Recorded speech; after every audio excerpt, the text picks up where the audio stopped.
Hi there, and welcome back to Bon Echo Tarot.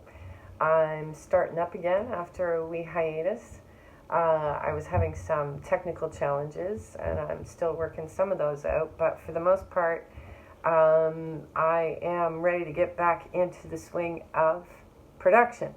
So, here I am with your collective reading for October of 2020, and people keep asking me when it's going to get easier, and it's not supposed to right now. It's kind of like making sure that you're working with the energies that will support you as you grow, as you evolve, and as you move forward. So Mars in Aries has been quite the catalyst for everyone, including Aries. So especially Aries. So give your Aries friends a little bit of latitude for the next little bit, because they're kind of blazing the trail for the rest of us as we move through and around all sorts of fantastic triggers to our most core wound, our most central place where we feel the most vulnerable.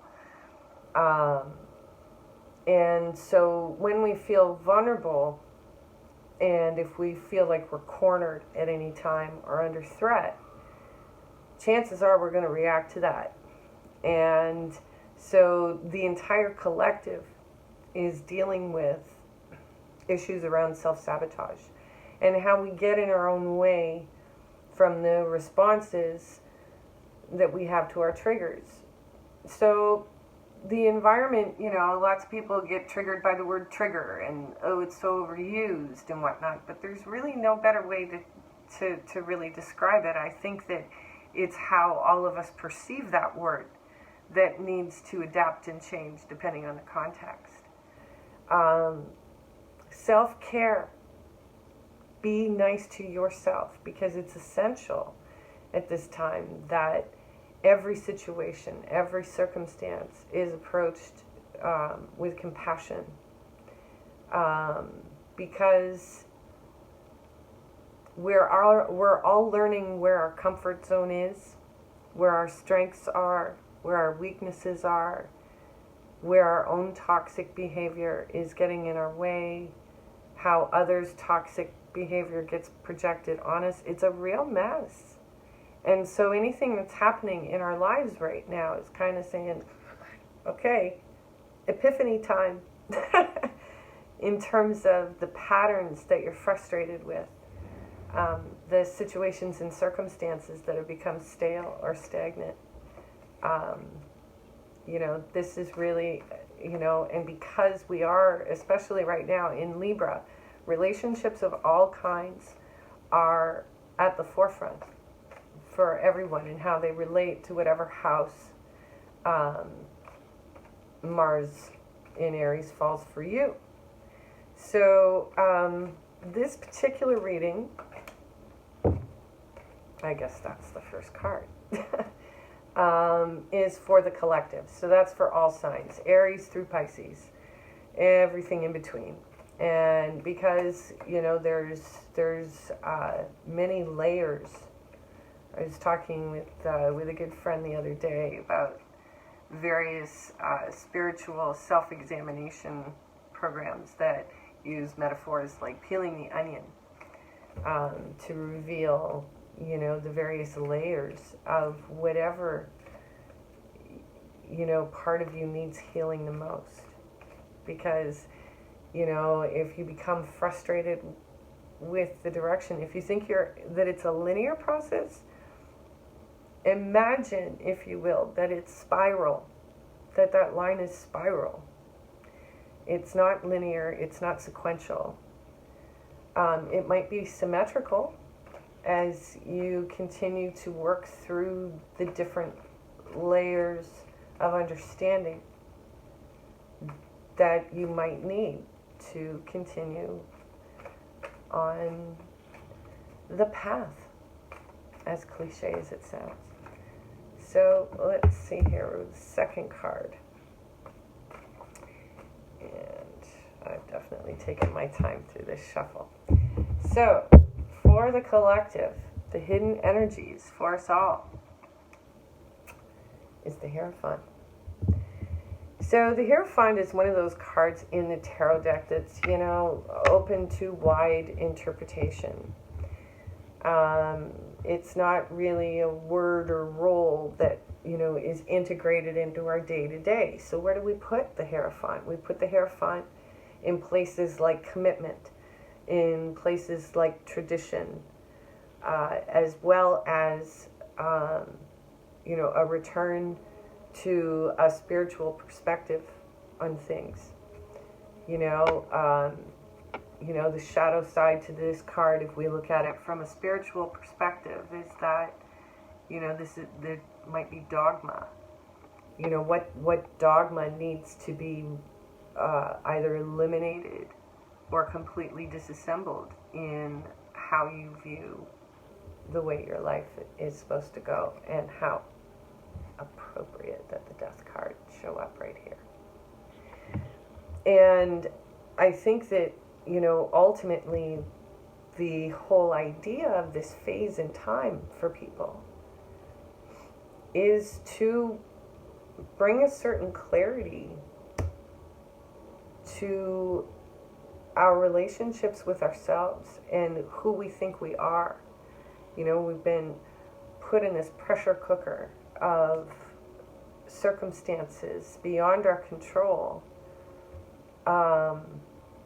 And we're all looking for answers as to why, or when will it be over? And, and then some of us are even in a place of, well, I'm kind of back to normal, aren't you?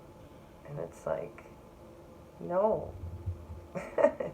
This is a higher spiritual transformation for the collective, which can be very exciting. So let's see what the rest of the cards have to do. I'll say 9 of Wands, which is exhaustion. It's like, are we there yet? This is the "Are we there yet" card. And it's not surrender, but it's this place of, I'm so tired, but I'm gonna stay standing. The resilience of the human spirit. It's like, all right, what's next? That's kind of what this guy's doing. Like, look at him. He's just kind of standing there, and he's like, okay, I'm still here. I'm ready. Not really, but I'm ready. So, yeah. Financially, we're all trying to stretch those dollars and cents and coin in our pocket, although we're not doing that anymore. And there are definitely things happening in the background. We know that something's going on, over there somewhere, but we're too busy trying to juggle our own thing that we can't, our backs are turned. So there's something for the collective to think about. So here I go with the third card. 9 of Wands, Mars and Aries. Yeah, Mars and Aries is pushing us. And getting fiery look at the past.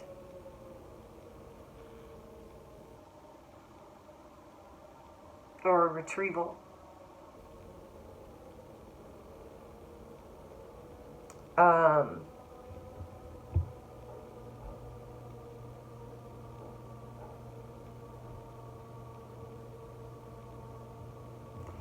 you know, their events are going to start happening very quickly.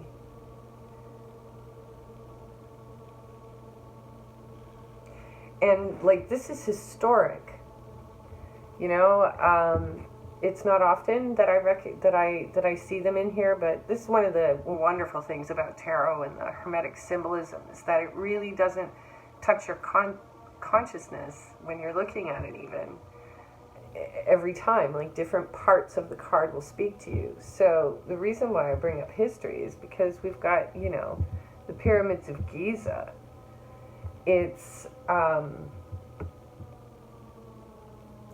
and you know, in the spread, the Knight of Wands is actually charging back into the past.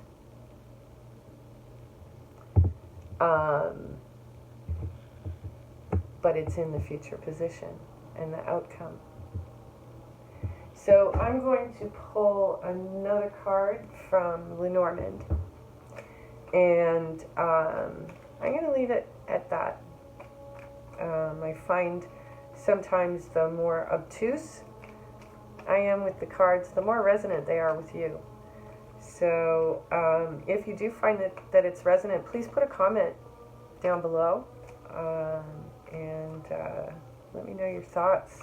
See if you're resonating. Whew. Oh, okay, so it looks like 2 Lenormands are coming up in this reading. Oops, sorry folks.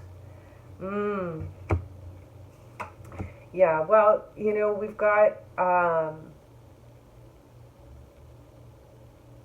I got it. Oh, look at this. Okay, so here we go. I think the Lenormand here, even better. Okay, I'm just going to take the 4 cards, and that's it. No, 5, because it's too good, but I won't look at that.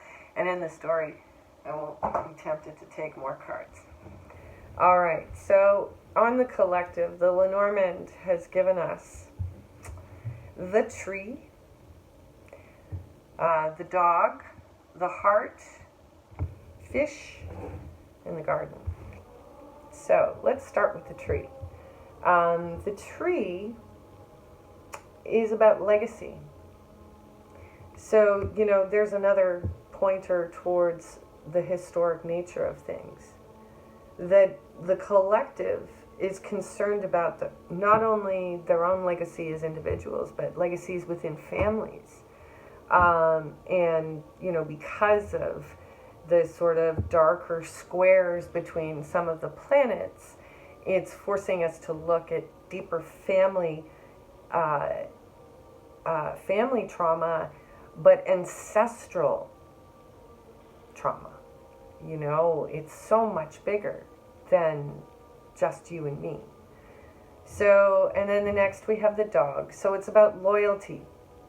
Loyalty is really important right now, because as, you know, as the information continues to, you know, whip around us, and as we try to make sense of information at this time, you know, many of us are changing perspectives. So we're looking for the people who fit the best with us, that we're going to be able to trust as we go into uncertain times. And so it's because of that we need to get into the heart, and we all need to get vulnerable, because these echoes of ancient history are coming at us quickly.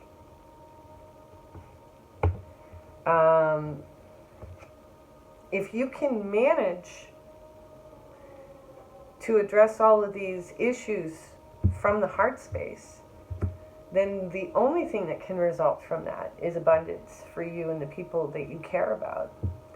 And abundance has this wonderful habit of multiplying exponentially, the more that it's shared, and the more compassionate and true heart-centered action it's coming from.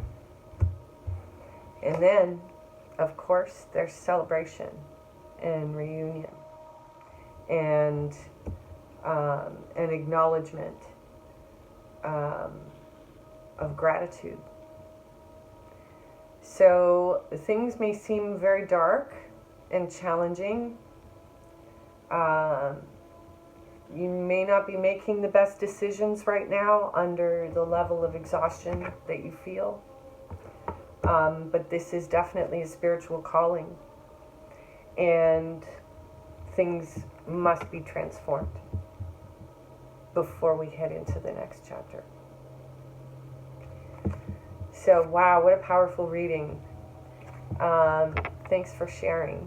And if you did find it resonant to you and perhaps helpful to others, please share, like, and subscribe. And I'll be coming up with videos, as I said, from Aries through Pisces for the October energies, and hope to get another stage of momentum going here on my channel. So I really appreciate your support. If you'd like a private reading, you can contact me at Bon Echo Tarot on Facebook. I'd be happy to make arrangements with you there through message or post, whatever you like. Periodically, I will go live on Facebook. I don't have enough subscribers here, hint, hint, to go live here on YouTube yet. But I know that that's right around the corner. Sometimes I have guests with me. It's something that I've been trying, and it's actually a lot of fun. So, you know, and I'll pull a few cards every now and again for others. I've also got a couple of other projects in the works that I am learning a lot of really cool things about. I managed to find a really, really great stash of treasure of semi-precious stones, which you can also see on my Bon Echo Tarot site. And I'm starting to make jewelry, and I'll be launching my new jewelry line, of which I'm wearing some right now, little earrings, and this quartz point pendant. These are rose quartz. So if you're interested in some cute, delicate jewelry with stones, all of the stones that I'm working with, I've handpicked myself. And as I work with each one, I find that I just kind of get very meditative, and each stone kind of demands its own design as I go. So I'm calling it crystal tactility because I design the jewelry in such a way that it's nice to touch, it's nice to hold on to. You know, you can get close to the stones, or they're just pretty and dangle. So watch out for that. I'm still trying to figure out how Etsy works, but before too long, all of these things will be on display. And once again, thanks for your support. Have yourself an awesome day.